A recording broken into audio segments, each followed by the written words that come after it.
I'm Old Sneelock. Welcome to another episode of Old Sneelock's Workshop.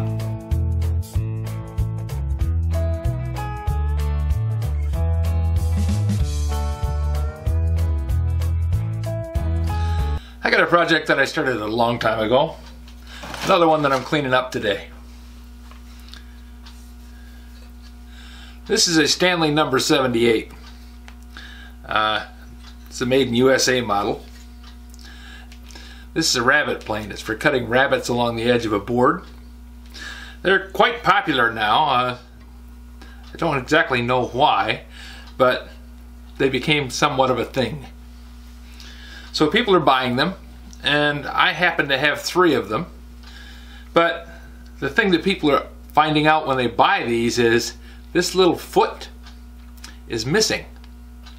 Also, usually this little rod in this fence is missing, because most of the people that had these used them as planes. They just stuck a batten up against the side of them, and if they wanted to cut a rabbet, they used the batten as a guide.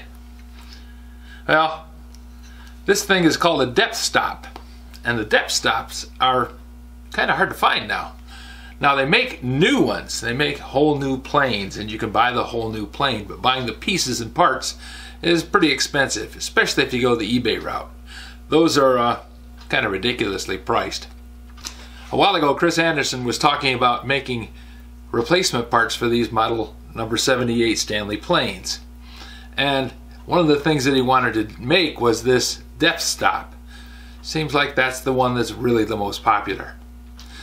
Well, Chris does pattern making. It's kind of a hobby of his, and so he got started making the patterns. He needed an original to make a copy of.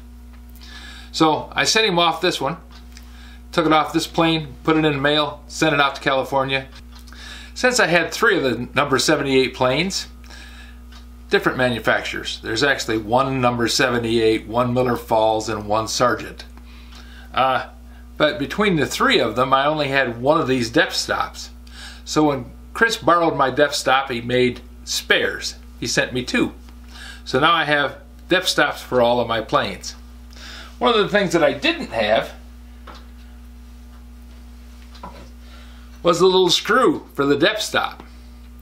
That little screw costs more than the depth stop does, and it's harder to find. So I bought a die so that I could cut these threads, and so I turned and knurled little depth stop screws. That sounded pretty good, except when I was using the knurl, I was using this knurl.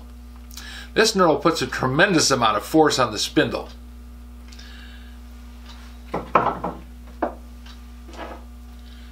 Enough force that it snapped off the live center on my lathe. Now, this is not a real expensive live center. It's about 30 bucks.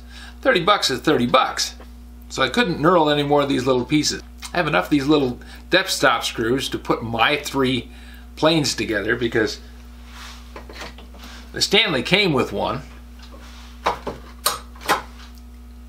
So I made one for the Sargent and one for the Miller Falls. But I wanted to make more of them, and I needed to get another knurl, because that one doesn't work. I mean, it works, but it's wrecking the lathe. Not a good thing. Chris bought a special type of knurl for his machine.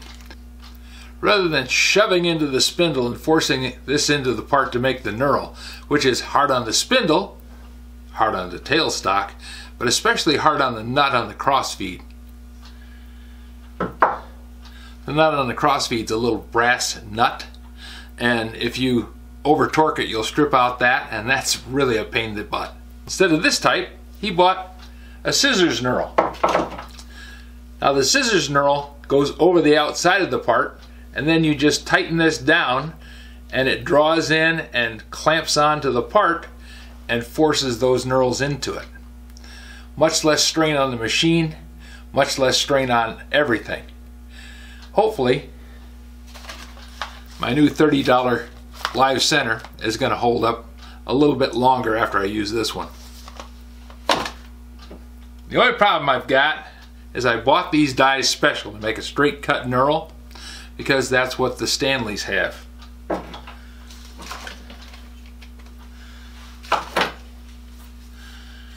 This screw is a straight cut knurl.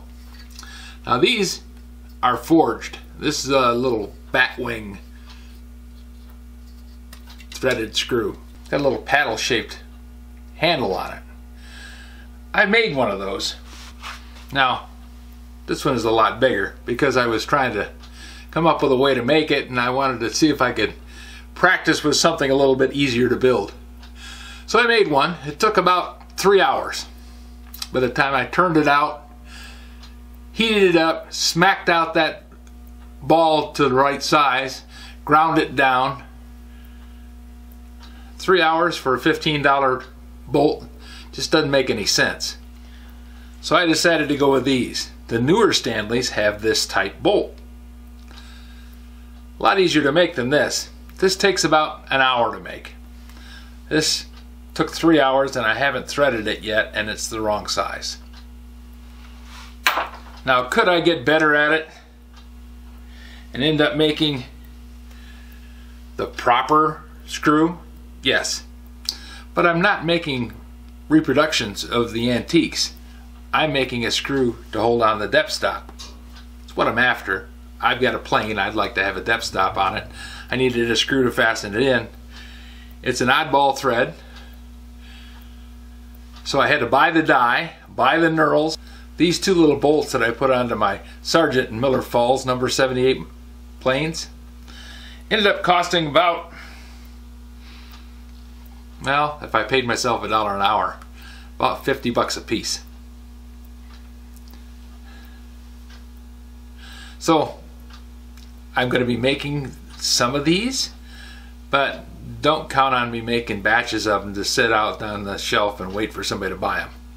Just not worth the trouble. I believe Chris is either going to be making them himself or have somebody else make them. So you might want to contact Chris, and I'll leave contact information down in the description. If you have any suggestions for a new video, questions about today's video, or any of the other videos on the channel, just drop a note in the comments. You know, I read them all.